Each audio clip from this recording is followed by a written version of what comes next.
Hi everyone, I'm JD. Welcome back to my channel. So I'm here just with some of my art journaling cards. This is pack number 6, I think, in my Etsy shop. And this is one of the packs with a mental health theme to it. And I thought I'd share it in this month because it's the month I'm doing the Beyond Blue fundraiser and promoting mental health awareness and that kind of thing. So I thought it was appropriate. And I'll just share the stories behind these cards and a bit more about my own journey going through depression and anxiety a few years ago, and hopefully share some things that that will help maybe some people out there, simply just by sharing our stories, I believe, and things that we learn. I believe that it won't speak to everyone, but it will be something helpful for maybe a few people who can relate. So yeah, we'll just see how it goes. But before I get into that, just wanted to say the things that helped me might not necessarily help everyone, obviously. When I first went through this journey, I would hear of other people's stories and what helped them and think, yes, that's going to help me, awesome. But then when I tried it, it didn't work, and that would make me it would make me think there was something wrong with me. It made me feel really frustrated, and so now I know though that there's lots of different methods and tools and things that can help people, and not everything will work for every person. So just find that thing that does kind of work for you. Also, they're not always easy solutions. So the things that helped me, it took sometimes years, sometimes decades for me to finally learn the lesson from it, and still sometimes I am, still working through things. So I might present it in these stories as it sounds like a simple solution and it was a quick and easy fix, but just know that it's not like that. So there's nothing wrong with you or anything, and don't get frustrated if the things I'm saying aren't very simple or quick, easy fixes, that kind of thing for you. So I just want to say that. Also, I just want to say a big thank you to everyone who has bought one of the Beyond Blue mystery packs. So it was pretty amazing. The first day, 10 packs sold. And the next day 5 packs sold, so that's really exciting. And I'm going to be buying, I was thinking I was going to buy 2, but I think I might buy maybe 5, so we'll see what happens. But anyway, I'm madly making up packs, and I've got, let's see, I think there's 3 more going out on Monday, so I've got to pack those up tonight, and we'll try and get them out tomorrow. And yeah, so pretty exciting. And all the links will be below for my Etsy shop for those mystery packs, and the intro video if you missed it, where I'm accepting donations through the month of August. So just a reminder, you've got until the 31st of August to send in your donations. And then yeah, I make them up into mystery packs for junk journalers or creative people. So yeah, I sell them for $10 on my Etsy shop, and every cent goes to Beyond Blue. And you can check the Beyond Blue mystery pack fundraising page that I have, and you can keep track of the money that gets donated through those mystery packs, because I do that each day if anything sells for that. And if you just want to donate through money directly to that page, you can do that as well. So all that info will be below. Let's get into these stories now. So this one is called Puppet on a String, and this is about how the biggest cause of my depression and anxiety was a desire to please people. And when I found out that I couldn't do that, for 30 years of my life, I thought it was possible to please everyone. I really did. It was only when things didn't happen like that that I finally learned the truth that no one can ever please everyone. And it was a huge, hard, very painful lesson that I had to learn, because I kept fighting. I was like, no, I have to please everyone. And when I didn't, I was like, it must be my fault. There's something wrong with me and that kind of thing. But I finally learned that's just not possible. And that's just way too high a standard. And this one's about like each string is a person pulling me, saying do this or go this way or whatever. And it's painful when that happens because they're all pulling you and manipulating you. And yeah, I just felt like, even with it's good intentions and people want the best for you and all that, but when you're trying to please other people and they want you to do different things, it's just not possible. But I thought that if the strings were cut, if I stopped pleasing people, then my world would collapse, and I would drown, because I didn't know who I was strong enough by myself, if that kind of makes sense. But what I learned is when the strings are cut, that you find out you have strength in your own legs and that you won't drown, but you'll find that strength in your legs and you'll be able to stand. You'll be able to walk as who you are. This one is called Butterfly Body, and it's about anxiety. So when I first had anxiety, I didn't know what it was. I was so confused by it. It started with just, the intense stress in my shoulders, my neck, my back. It just was very, very, very tense feeling. And also the feeling of butterflies in my stomach. So for me, I would be afraid of public speaking at high school, and whenever I had a talk, I would have butterflies in my stomach before the talk, and as soon as the talk was over, it was like the biggest relief. So anytime before you do something scary, you'd know that feeling of butterflies in your stomach. Well, I had that feeling all the time, and intense. I felt it so intensely all the time, and my head was like, there's no talk I need to do, there's nothing coming up that I'm worried about, and I was so confused about why my body it felt like I wasn't in control of my body. It was just doing its own thing, and it felt threatened and panicked, and I was trying to tell it to calm down. It didn't work, and then I felt like I was having a heart attack or that I was going to go to hospital and that kind of thing, because I just had no idea what my body was doing to me. I couldn't control it, and yeah, it was just really confusing. But when I finally learned that what I was experiencing was anxiety, that kind of helped, gave me some relief. One of the things I learned was that, so when I would feel that way, I would stress about it and dwell on it, and yeah, I would get to the point of, oh my gosh, maybe I'll have a heart attack soon or something like that. And what I've learned through this is that now that I know what anxiety feels like and is, I can, if I ever feel the tenseness in my back and shoulders and the butterflies in my stomach, which I occasionally still do feel now, like not right now, but in my life, sorry, I can know now not to dwell on it and be worried about it. I can just accept it and go, this is how my body is feeling, it's okay, and then dwell on something else. I'll just continue doing what I'm doing and focusing on something else. And that way I found that the anxiety in my body doesn't last as long, and it's not so intense. And there's no point worrying about it anyway, because if you I don't know, worry doesn't change the outcome. In fact, worry makes things worse. So it's a cost-benefit thing or a pro-con thing. May as well not worry. I know it's a hard thing, but that's just how I've learned to respond to that feeling now. This one is called Everything Hurts. And sometimes the titles change just depending on they've got lots of meanings sometimes, these drawings. So for this story, it came at a time when I felt like I didn't exist anymore. It just felt like I was pain itself. And I remember the circumstances that were happening when I drew this was I would be watching TV ads and, complete strangers on a TV ad and people acting anyway, so it's not even real. And I'll be crying over these TV ads, whatever it was, some sad, I think it was bullying or something, or some like domestic violence and stuff like that, poverty, war, all those kind of ads. I'll just be like in tears on the couch, let alone TV shows. And then hearing about people's stories, whether it's friends or people from church or whatever, just listening to stories and things and people having hard times. Like, I was just a mess. I was crying, and it was like I felt my own pain, but also during this time, for some reason, I felt every person's pain. Like, I kind of took it on myself, and not just people in my life, but people on TV ads and people around the world. So everyone, I felt like the world's pain was weighing me down. And that's why there's these spikes and lava and that kind of thing. And I was just trying to find some relief in a bubble. And the positive message in this drawing is that what I found was there are some things that I could do to kind of protect myself or give me a safe place, or some good things in a time when I was just struggling with depression. So even amongst this pain, what really helped me, I found, was writing, drawing, and reading.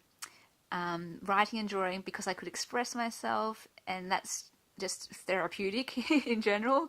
And reading because, one, I just enjoy it. Same with writing and creating. So doing something you like to do and enjoy doing is very helpful when you're going through depression.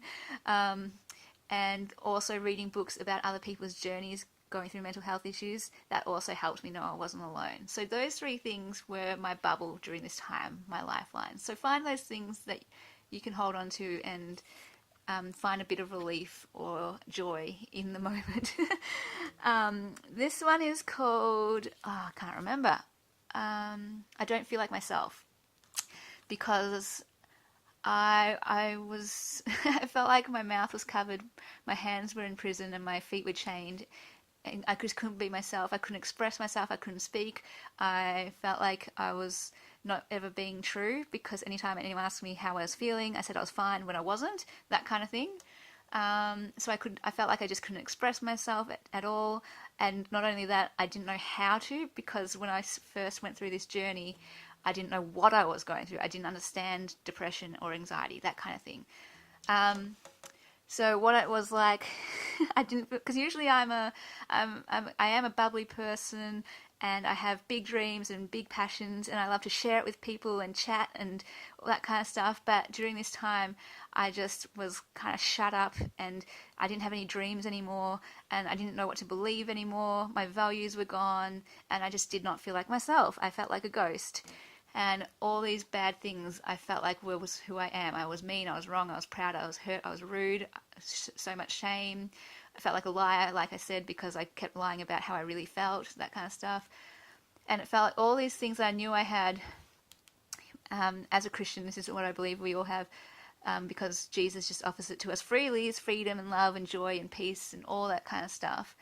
And just in this time, it felt like it was over here and I was here with all of this.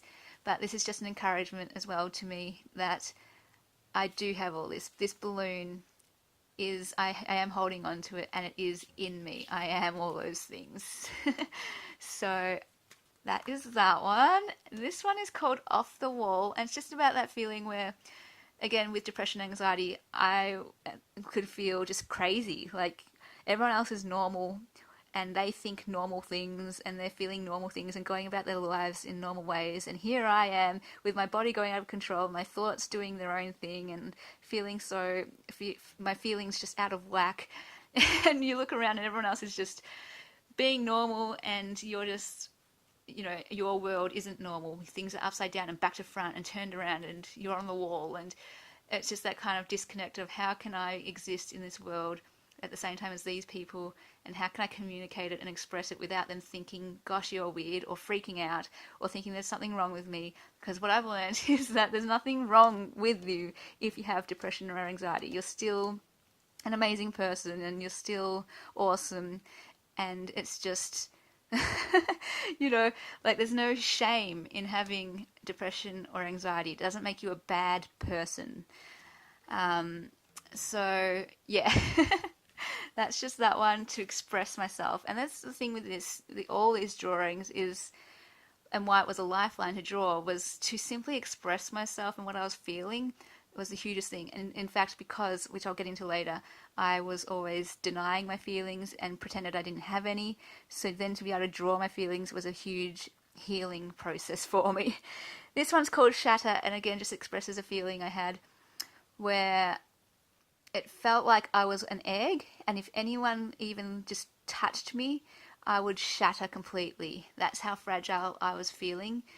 And little things would set me off. So usually when you're in a healthy place, something little happens, you just brush it off and you keep going. But when you are in a world of depression and anxiety like I was, the smallest thing would make me go haywire. So it would make me either incredibly anxious or in tears, or the other thing was anger. So that's what I mean about emotions. I always suppressed them, and I never was an angry person at all. I never felt anger really ever. But during this depression and anxiety stage, a lot of anger came out, and I, again, so confused because that's never happened to me before, and I hated it because well, strong word, but I didn't like the emotion anger, and I thought it was a bad emotion, and I was a wrong person if I felt anger.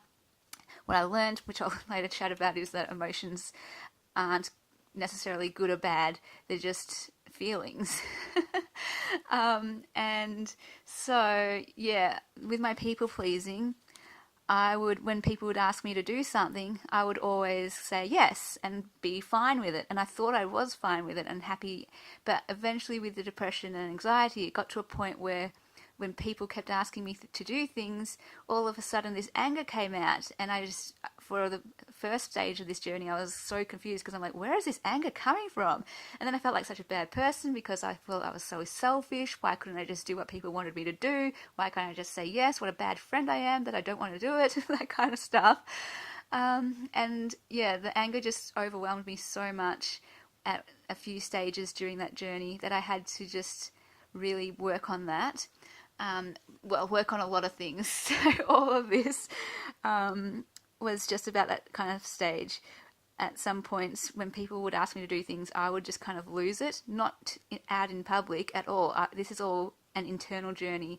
I was too ashamed and scared to tell anyone what I was feeling. So this was all just me feeling these things and in silence.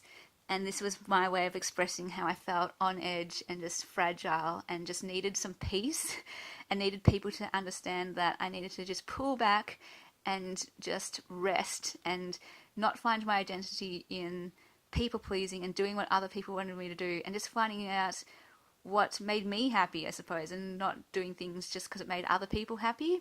I didn't really know what made me happy because all I was doing was trying my best to make other people happy, if that made sense. Yes. Anyway, I'm trying to go through these relatively quickly because I don't want this video to go ridiculously long. This one is called A World I Don't Belong In, or something like that, A Blue Girl in a Red World. Just about that feeling of, you can feel like you don't fit in, you don't belong, you're different to everyone else.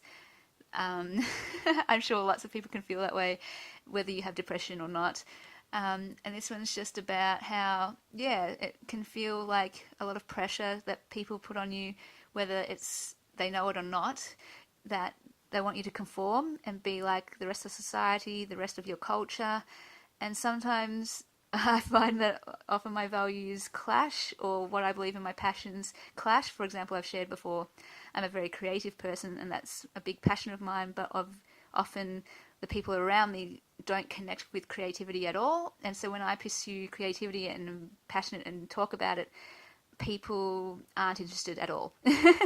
And so I can feel in that way a little bit of pressure to not talk about what I like in creating and in not pursuing creativity, because I think people don't get it, they don't understand, they don't like it, they don't want me to do this, and there's just that pressure to conform. And that can be about anything, whatever it is, your values, your beliefs, your passions, your dreams, anything.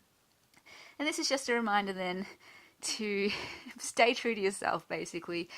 When I went through that journey, I found it really hard to stay true to myself because I was so caught up in trying to please everyone. But now I'm much better at, just knowing what it is I do value and what it is I do love and enjoy and believe, and just going with it. Regardless of what people think. It's still hard, and there's still moments where I get, anxious and frustrated and sad and stuff, but getting better at it. So this one is called Holes and is about how, it's a progress picture, because early on in my journey, I felt like a ghost, like I wasn't even here. I was just one big hole. In this progress. I'm filling out a bit, and now I'm a person with holes rather than just a hole. And it's all about how, we're all works in progress, that kind of thing. We've all got areas that we could work on, and I'm not, like, whether you have depression or anxiety or not, I think everyone has areas where we have things to deal with in our lives. And this is just a reminder to me and encouragement as well that it's okay to have holes. Like, I could get really down on myself and tear myself to shreds because I think I'd need to be perfect. And it's like, I would tear myself up if I had holes, that kind of thing. And this is just a reminder that God, He doesn't mind our holes. He's okay to hold us with our holes. And He is putting making us whole, making us whole, filling those holes. And it's a journey. It's a slow process. It can take years and years to fill in just one hole. And so it's okay to learn to be okay with your holes and still function and still live and still give your best, that kind of thing. This one is called Heart Made Whole, and it's inspired by a book by Krista Black Gifford, I think it's called, the author, and in a book called, Heart Made Whole. No, this picture is called Heart at War, actually, and it's inspired by this model of the heart that she shared, which came from someone else, and I'm probably going to get it wrong because I read this book a while ago, but there's like 3 aspects of looking at the heart, and it's just a theory, like it's a model that I found helpful. There's the emotional heart, the guardian heart, and the child heart. I can't remember quite if that's what it is, but that's how I remember it right now.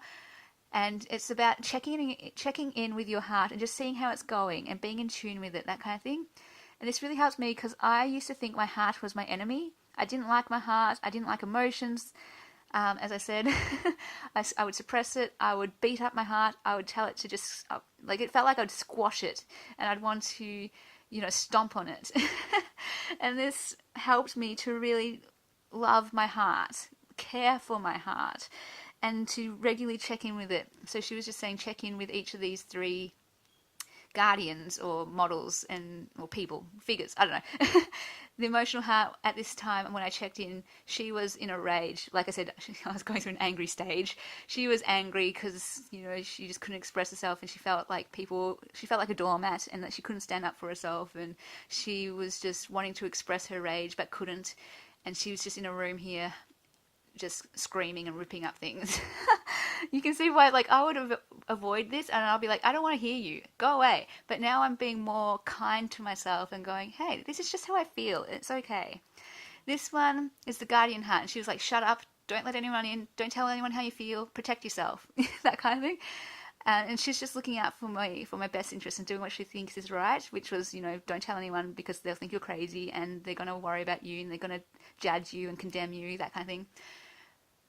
But yeah, again, just be nice, just go, I acknowledge how you feel, but look, I know now that it's better to not be silent about this.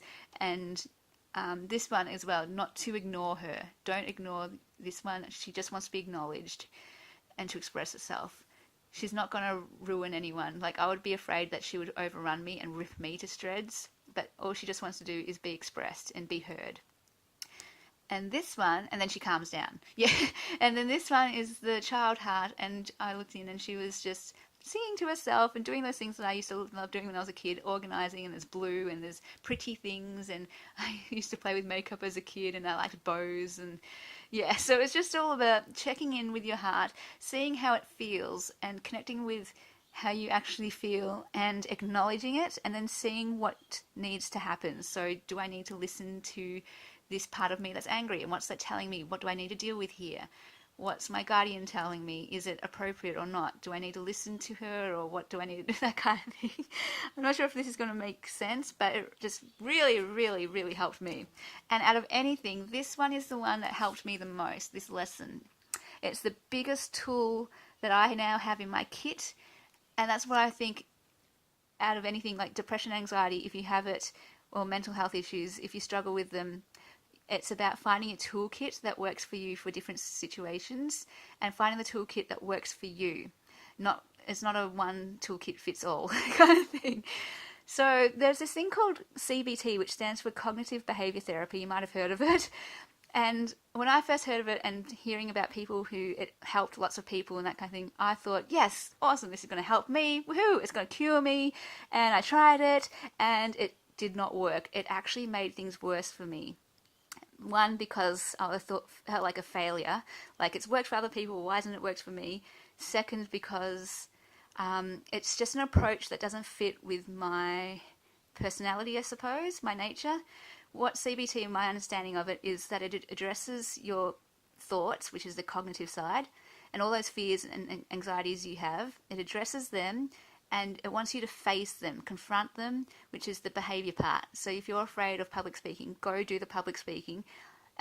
First of all, write down all the things, or think about all the things that you're worried about when you do public speaking. then do the public speaking, and then reassess and think about, well, did those things I was fearing would happen, did they happen? And what the idea is that usually none of those things you feared happened. And you learn through that process that there's nothing to fear. So each time you do that, you step out and you'll keep learning, and eventually the fear goes away or diminishes. So that's a great idea, and it works for lots of people, but for me, I thought it was a terrible idea, because when I was, afraid of doing something or anxious about something, and then someone would tell me, well, go face that fear or whatever, or explore that thought process behind it, I would just be like, no, that would set me off the edge. That's what I mean about being fragile and like a broken egg. That would make me even worse. It would make me go to pieces. Like, I'm here just trying to stay afloat right now and hold myself together. You want me to go face this thing and think about all these different issues, and I just can't do it right now. And again, that's why I thought I was like a failure. I'm like, man, why can't I do this? Other people do this. But what helped me was this thing called ACT, which stands for Acceptance Commitment Therapy. And it's just pretty much the same thing as CBT, same outcome, but the approach is so much better for me, and it works with my nature, it works with my values, because it's a values-based approach, and I'm a very values-based person. And simply ask the question, what is helpful? So for example, the CBT approach, that wouldn't be helpful for me at certain points. When I'm off the edge and that fragile, CBT is not going to work for me. It's going to make me worse. But when I'm in a healthier place, yes, addressing those fears and confronting those fears is a doable thing and going to be helpful for my life. But not in that stage that I was at of just complete depression and anxiety. So the thing that helped me was ACT, which goes, this is how I'm feeling. I'm afraid of this, or I'm feeling anxious or stressed or angry. And then it just goes, I accept it, and now I just commit to doing what is helpful in this moment. That's it. And that's just a much easier, better way for me to work. Rather than confronting fears and doing all that kind of stuff, it just goes, what can you do right now that will help you the most? Is it confronting a fear? Well, if it is yes, then do it. If no, then don't do it. Is it pulling back and just finding some space for yourself and reading a book? If that's going to be the thing that helps you right now in this moment, do that. And that, like, for me, that's so, so helpful. The other thing was, like, for example, it works in every situation, no matter what it is. That's why I love it. So if I made a mistake and I'm beating myself up about it, all I ask is this helpful? Beating myself up about this right now? No, it's not. What can I do right now in this moment that will be helpful? And then I will figure out what it is, whether it's writing, whether it's creating, whether it's going out with friends, whether it's having a sleep, I don't know, whatever it is. But at least then I won't be beating myself up in that moment. I'll be choosing something that is helpful. I hope that makes sense, because that was the biggest help for me. And the way it was framed was that you either want to be drifting or you want to be going somewhere. When you're drifting, you're stuck in that mode of the what's it called? The unhelpful thinking, the not doing anything, the depression, the anxiety. You're just stuck there. You're not doing anything to help it. Whereas going somewhere, you want to get to some land. You don't want to be adrift in the water forever. You want to actually go into some land and do something.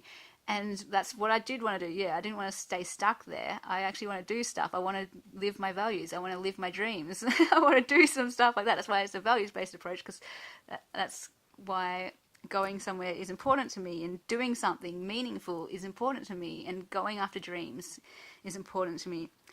So things that would stop me, though, was the depression and anxiety. It would stop me going after my dreams. It would stop me from trying new things and sharing my art, for example, sharing my writing.